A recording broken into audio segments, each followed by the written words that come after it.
Hey, good morning, gang. This is a roaming prepper. I hope you guys are doing well.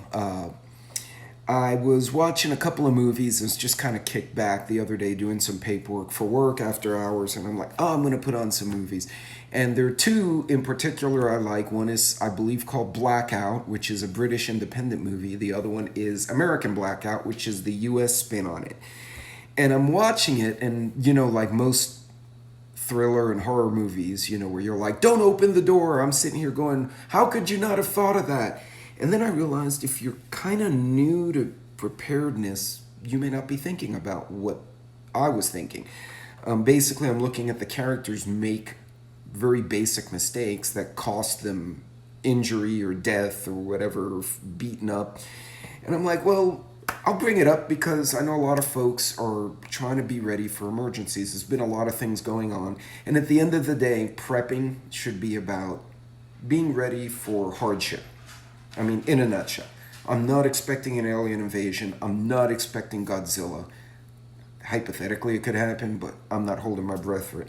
But a few basic things. One, and this is my kitchen stuff, like in the everything drawer where all the crap is. A half decent pocket knife. Get something that a utility knife has a half decent blade on it. Don't go too cheap. This was actually a silly gift from someone. Has a little glass breaker, although in the house I wouldn't need it. Does have a clip. I would recommend have one for your kitchen and have one in your pocket when you walk around.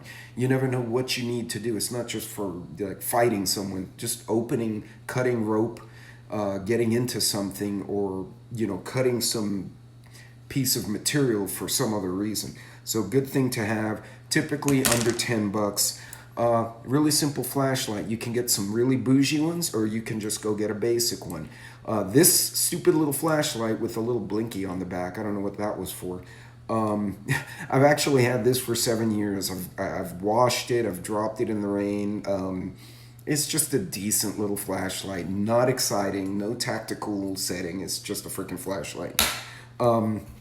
Also, something else in the movies that I'm thinking, why the hell wouldn't you do that? But people don't think of it. A can opener.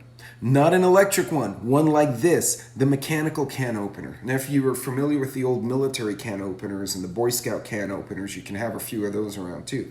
But something like this to open cans. Like, think about it. The power goes out. How are you going to open the canned food you have? Actually, I'd get 3 or 4. I actually do have 3 or 4 of these lying around the house in my camping gear. So just some basic ideas for the 101 stuff you should have when the lights go out. Be good, guys.